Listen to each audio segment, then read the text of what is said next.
সকলোকে শাৰদীয় শুভেচ্ছা জ্ঞাপন কৰিছোঁ আৰু আজি এই বিশেষ অনুষ্ঠানটিত উপস্থিত হ'বলৈ পাই মই আনন্দিত হৈছোঁ। মই 8:15 পৰা আহি প্ৰায় 6 ঘণ্টা যাত্ৰা কৰি নগাঁৱৰ পৰা আহিছোঁ। হেঁপাহেৰে নিমন্ত্ৰণ জনাইছিলে আৰু অতি উৎসাহেৰে আহিছোঁ আপোনালোকৰ সৈতে কবিতা গাম বুলি আৰু কবিতা শুনিম বুলি।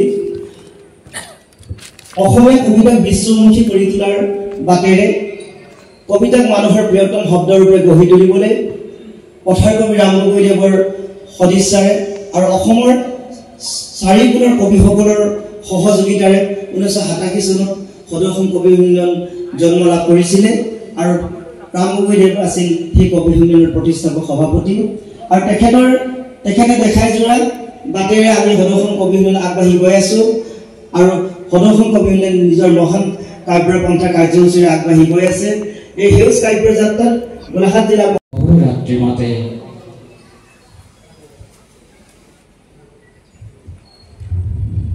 সেয়েহে আজি ইমান ফুল প্ৰভাতে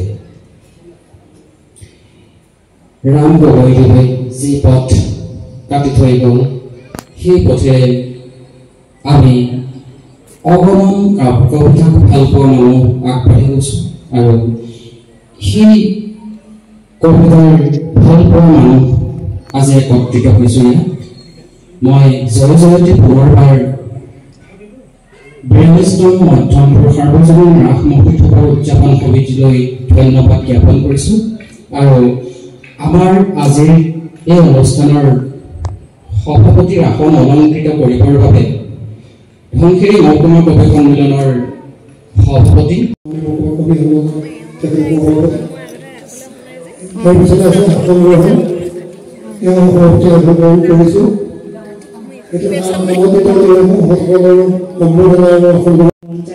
এই পুনৰ পঠনৰ যিটো হেঁপাহ সেই পুনৰ পঠনৰ হেঁপাহে কবিতাক গতিশীলতা প্ৰদান কৰিবলৈ সক্ষম হয়। আশা কৰোঁ কবিতাৰ এই ধাৰা কাব্যধাৰা অব্যাহত থাকিব, সমৃদ্ধ হ'ব। গাঁৱৰ বিভিন্ন চুকে কোণে লগাই থকা কবিসকল ওলাই আহিব, কণ কণ মইনাহঁতো ওলাই আহিব। এনেকুৱা ধৰণৰ মঞ্চত আহি কবিতা পাঠ কৰিবলৈ সুবিধা পাব। আবৃত্তিৰ লগত কবিতা পাঠ নিমিলে, কবিতা পাঠটো নিজেই লিখি পাঠ কৰিব পাৰে, কিন্তু তাৰ মাজতো এনে কিছুমান কবি আছে যি নিজে লিখা কবিতাটো মুহূৰ্ততে মুখস্থ কৰি আবৃত্তি কৰি দিবহি পাৰে। তেনেধৰণৰ কবিও আমাৰ সদৌ অসম কবি সন্মিলন, গোলাঘাট জিলা কবি সন্মিলন আৰু ধনশিৰি মহকুমা কবি সন্মিলনত আছে। মই আজি কবি সন্মিলনৰ অনুষ্ঠানটো উদ্বোধন কৰিবৰ বাবে কবি সন্মিলনৰ যি কাব্য মন্ত্ৰ সেই মন্ত্ৰ পাঠ কৰি কবি সন্মিলন উদ্বোধন কৰিছোঁ বুলি ঘোষণা কৰিছোঁ। সুন্দৰ যে ফুলাৰ মন্ত্ৰ অহুৰাত্ৰি মাতে, সেয়েহে আজি ইমান ফুল প্ৰভাতে প্ৰভাতে। ধন্যবাদ। ল'ৰা ছোৱালী ছাত্ৰ ছাত্ৰী আগবাঢ়ি আহিছে কবিতা পাঠ কৰিবৰ বাবে কবি সন্মিলনৰ মঞ্চত উপবিষ্ট হ'বৰ বাবে। আৰু আমাৰ যি উদ্দেশ্য ভাবোঁ সেই উদ্দেশ্য সফল হৈছে। কবিতাৰ সংগঠন সদৌ অসম কবি সন্মিলনৰ অন্যতম এটি শাখা ধনশিৰি মহকুমা কবি সন্মিলনৰ উদ্যোগত আজি 42তম মধ্যমপুৰ সাৰ্বজনীন ৰাস মহোৎসৱৰ উদযাপন সমিতিৰ আমন্ত্ৰণ কৰে। উদযাপন থলীত অনুষ্ঠিত হোৱা ধনশিৰি মহকুমা কবি সন্মিলনৰ যি শেৱালীৰ সুৰক্ষিত কবিতাৰ গুঞ্জন এই কাব্যিক অনুষ্ঠানৰ সভাপতিত্ব মহকুমা কবি সন্মিলনৰ সন্মানীয় সভাপতি মহোদয়। আজিৰ এই অনুষ্ঠানত মুখ্য অতিথি হিচাপে আমন্ত্ৰণ কৰি অনা সদৌ অসম কবি সন্মিলনৰ কোষাধ্যক্ষ শ্ৰদ্ধেয় দিলীপ কুমাৰ শৰ্মা ছাৰ, আজি কবি সন্মিলনৰ সঞ্চালক হিচাপে আমন্ত্ৰণ কৰি অনা এই অঞ্চলৰ সন্মানীয় ৰাইজ, ধনশিৰি মহকুমাৰ কবি সন্মিলনৰ সন্মানীয় সভাপতি শ্ৰীযুত দণ্ডেশ্বৰ বৰা ডাঙৰীয়া, মুখ্য কৰি সকলো এই অনুষ্ঠানৰ বিষয়ববীয়া আৰু সদস্যা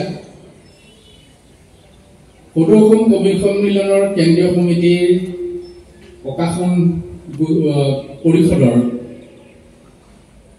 সচিব ডক্টৰ প্ৰণৱ ঢেকিয়াল ফুকন ডাঙৰীয়া, সম্পাদক বিগ হেষ্টিংছ বড়ি ডাঙৰীয়া, লগতে কেন্দ্ৰীয় সমিতিৰ সমূহ বিষয়ববীয়া আৰু সদস্যা, গোলাঘাট জিলা কবি সন্মিলনৰ সন্মানীয় সম্পাদক বন্দী ভাগো গিৰিহঁতৰ ৰাশিক ধন্য কিহত, আহাৰ অবিহনে জীৱন নৌকা চলিব কিদৰে, মই ভাতৌ নহওঁ কদাবি, শিকালেও নিশিকো গিৰিহঁতৰ ভাষা, দোহাৰিব দিয়া মধ্যমপুৰ ৰাস মহোৎসৱ মধ্যমপুৰবাসী ৰাইজক যে অসমৰ এটা প্ৰত্যন্ত অঞ্চলত এনেধৰণে 42টা বছৰ আধ্যাত্মিক চিন্তা চৰ্চাৰ লগত কলা সাধনাৰ আৰু এতিয়া তাৰ লগত যুক্ত হৈছে সাহিত্য সাধনা, কাব্য সাধনাৰ।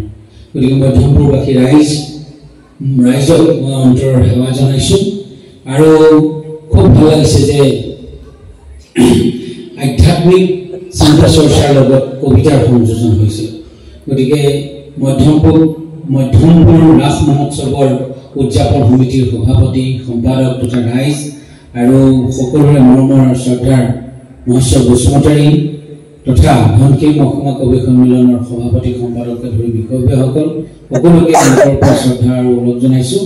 আৰু এনেকুৱা এটা আধ্যাত্মিকতাৰ লগত কবিতাৰ যি মণিকাঞ্চন সংযোগ সাধন কৰোৱাৰ বাবে উভয় পক্ষক আমি অন্তৰৰ পৰা কৃতজ্ঞতা জ্ঞাপন কৰিছোঁ। দীঘলীয়া নকৰোঁ, আমি কবিতা পাঠৰ মাজলৈ যাব বিচাৰিছোঁ। আমাৰ হাতত এখনি তালিকা আমাৰ মহকুমা কবি সন্মিলনৰ সম্পাদকে দিছেহি। গতিকে মই সেই তালিকাখন পালোঁ। গতিকে এই তালিকাখন অনুযায়ী আমি কবিতা পাঠৰ মাজলৈ যাব বিচাৰিছোঁ, যিহেতু সময় অধিক বাজি গ'ল। শেৱালীৰ সুবাসত কবিতাৰ গুঞ্জন শীৰ্ষক অনুষ্ঠানত উপবিষ্ট হোৱা আমাৰ মঞ্চত আসন অলংকৃত কৰা শ্ৰদ্ধাৰ বিশিষ্ট অতিথিসকল আৰু মধ্যমপুৰ সাৰ্বজনীন ৰাস মহোৎসৱৰ উদযাপন সমিতিৰ লগত সংগতি থকা বিষয়ববীয়াসকল আৰু সমূহ দৰ্শক মণ্ডলীক মোৰ ফালৰ পৰা জনাইছোঁ আন্তৰিক কৃতজ্ঞতা। আজি মই ইয়াত এটি স্বৰচিত কবিতা পাঠ কৰিবলৈ ওলাইছোঁ। অজানিতে যদি ভুলভ্ৰান্তি হৈ যায় ক্ষমা কৰিব। কবিতাৰ শিৰোনাম প্ৰকৃতিৰ সুবাস। শুকুলা মেঘৰ আৱৰণ গুচাই বিশ্বপদত কেৱল তোমাৰে ছবি। এনে লাগে যেন তোমাৰ শ্যামলী ৰূপত ব্যাকুল হৈ পৰে প্ৰকৃতি প্ৰেমী। প্ৰভাতী সূৰ্যৰ আগমন কি যে তোমাৰ মনোমোহা ৰং। বিৰিহৰ আৰে আৰে সিঁচৰতি হৈ উঠে সৌন্দৰ্যৰ এমুঠি পক্ষীৰ কাকলি দুচকুৰ পৰশ আৰু সযতনে থোৱা সমুদ্ৰৰ স্পৃহা। আশাৰ সেই চাকি বন্তি নুমাই যোৱা নাই আজিও। জ্বলন্ত দ্বীপৰ বিঘাই পোহৰাই তুলিছে জীৱনৰ সেই হাৰি যোৱা প্ৰতিলক্ষিত ভগ্নী, য'ত আছে হেজাৰ হেজাৰ নিশব্দৰ শব্দ। সময় আছে বাবে মনটো কৰ্মা আচলতে মই অকল প্ৰস্তুত হৈ অহা নাই, যিহেতু মই আচলতে বাতৰি সংগ্ৰহৰ বাবেহে আহিছিলোঁ। তথাপিও যেতিয়া নামটো উল্লেখ কৰিলে, গতিকে নিজৰ কবিতা আছিল, কিন্তু বৰ্তমান মই লগত নাহিলোঁ কাৰণে মই এতিয়া এই যিহেতু বৰ্তমান সময়ত আমি অসমৰ সাংস্কৃতিক জগতৰ সকলোৰে হিয়াৰ আমঠু জুবিন গাৰ্গৰ বিষয়ে সকলোৱে চৰ্চা কৰি আছোঁ বা তেখেতৰ ন্যায় কামনা কৰিছোঁ। সেই জুবিন গাৰ্গে এটি কবিতা লিখিছে, তেওঁৰ কবিতাটোকে মই অকণমান পাঠ কৰি দিছোঁ। কবিতাটো তেওঁ নগাঁৱৰ পৰা লামডিঙলৈ গৈ থাকোঁতে বাটতে লিখিছিল। কবিতাটোৰ শিৰোনাম মই পোৱা নাই, তথাপি মই গাই দিছোঁ। মোৰ প্ৰতিবাদী সত্তাৰ পৰিধি তহঁতে বুজি নাপাবি। মই নদীৰ পৰা সাগৰলৈ যাব পাৰোঁ, সাগৰৰ পৰা নদীলৈ ঘূৰিও আহিব পাৰোঁ। মাথো মোৰ ৰং সলনি হ'ব, পানীৰ সোৱাদ সলনি হ'ব। পাৰে পাৰে এৰি থৈ যাম অকল বালি বালি আৰু বালি। বালিবোৰ হিংস্ৰ, ঠাণ্ডা শুকাই নিব তোৰ তেজ আৰু গৰমত উখহাই দিব তোৰ দুবৰি। খোজ কাঢ়িব পাৰ যদি আহিবি, মই চুমা খাম তোৰ ৰক্তাক্ত দুবৰি। ধন্যবাদ। চৈতন্য আসাম আসবার স্বপ্নটা আতঙ্কিত মনের জঞ্জাল সাগরের মাঝে দেখা কত সোনা কত রূপা থাকার কথা। আমার দেহ আমার শরীর সকলো নিঃস্বাৰ্থভাৱে বিৰাজ কৰাৰ পিছতো মন মোৰ কিয় বিখন্ন আছিল। আজি সভাপতি সন্মানীয় শ্ৰী চৈতন্যেশ্বৰ বৰাদেৱ। প্ৰেমৰ চিঠি তুমি চাগে ভাবিছা যন্ত্ৰৰে অনুভৱ কৰিব পৰা আধুনিকতাৰ দিনতো কোনোবাই চিঠি লিখেনে? কিন্তু কোনোবাখিনিক তোমাক সুঁৱৰিবলৈ এখন চিঠিৰ বৰ প্ৰয়োজন অনুভৱ কৰোঁ।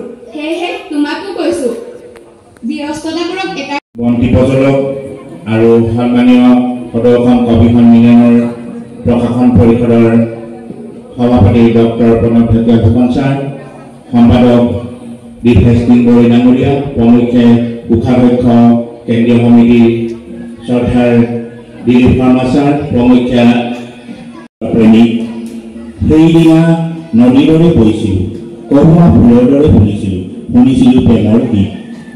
জীৱনৰ কঠিনতাই ভাঙিলে বুকুৰ মাজৰ লিখাৰ জানচা পুৰণি কবিতাটো অনাদৰ হৈ যায়।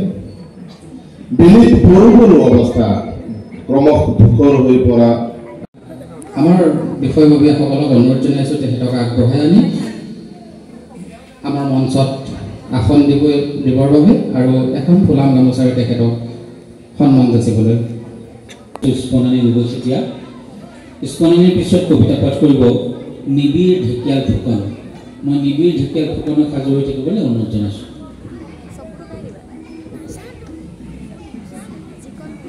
লুকা ভাকু খেলাৰ ককতি শিলত বৰষুণৰ টোপালবোৰো বৰফ হ'ল।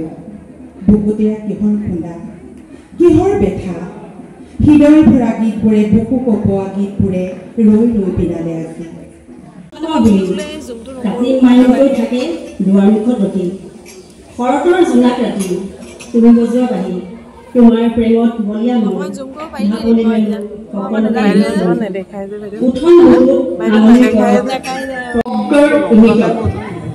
সকলো কিনা বেচা হয় চাগে। শব্দবোৰে সিহঁতক পংখেদি ফুৰে ন্যায় বিচাৰি দেখাৰ নজনাত জনাৰ নুশুনাত শুনাৰ হেঁপাহত আশাবোৰ সফল হোৱা নাই। য'ত মানৱতাই ধৰ্ম সম অধিকাৰ সমমৰ্যাদাৰ এখন সংবিধান নিকা এখন সুন্দৰ সমাজ জুবিনে বিচৰা আশীৰ্বাদ দি বিদায় দিম। কি আচৰিত হঠাৎ যাকলৈ যাক কংস সোণৰে অজ্ঞান দৌদনী অষ্টম পুত্ৰই তুললৈ গতি যাকলৈ যাক কংস মোৰ সমস্ত ধন সম্পত্তি ল'বলৈ দিলোঁ। কেইটামান মুহূৰ্ত মোৰ সোণ ৰূপ টকা পইচা কাপোৰ কানি আচবাব পত্ৰ হিয়াৰ আমটো প্ৰাণৰ প্ৰাণৰ হীৰাৰ টুকুৰা জয় জুবিন গাৰ্গ খ্যাত জুবিন গাৰ্গ। আতুৰজনক সহায় কৰা কৰ্মৰাজি তোমাৰ ধৰ্ম আকাশ হৃদয় বিৰিখৰ ডালত ৰঙালী মদাৰ ৰঙা হিমলৰ আজি আনন্দ ভৰা নাচো ফাগুন ফাগুন এটি অনুভৱে